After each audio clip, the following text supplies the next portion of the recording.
Paano nga ba kumita sa Agribaron? Una, dapat naka-join ka na sa Team Pinoy Paid, may libreng cashback at sweldo kapag sumali ka. Nasa baba ang link. Para kumita dito Agribaron dapat may account ka na. Kung makikita nyo dito meron na akong tanim na pwedeng anihin.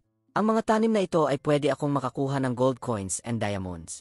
Sa bawat isang diamond katumbas neto ay isang coin at ang isang coin naman ay katumbas neto ay 10 piso sa totoong pera. Kapag inaani mo ang mga ito napupunta sa backpack mo ang mga ear of wheat and wet straw. At pwede ko naman itong i-convert sa totoong pera. Mamaya ipapakita ko kung paano.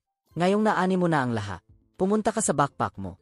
Ibenta mo ang straw wet na naani kanina mo, pindutin ang max at pindutin ang sell.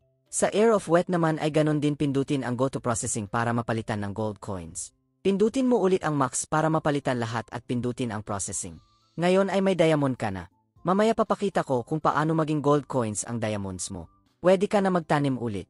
Kung wala ka namang seed pwede ka mag-sign in para makaroon ng seed.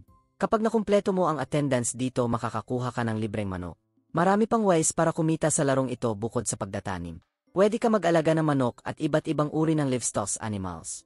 Sa ngayon ang mga available na pwede bilhin ay manok at ang land. Mas maganda kung mag-upgrade ka agad ng land mo para mas malaki ang makuha mong income sa araw-araw. Kapag balak mo mag-upgrade ng land kailangan mo ng 50 gold coins kada isang land. Kapag level 2 na lahat ng land mo, pwede kang humingi ng libreng tanim sa customer service ng laro. Ganon din sa manok, kapag bumili ka ng 6 na manok, pwede ka humingi ng libre ding feed sa laro, para ikaw ay makapag-umpisa na. Ang presyo ng isang manok ay 100 gold coins. Ngayon convert natin ang diamonds. Pindutin ang green. Pindutin ang nasa pinakababang bahagi. Pindutin ang max at pindutin ang confirm instant exchange. And boom, may coins ka na.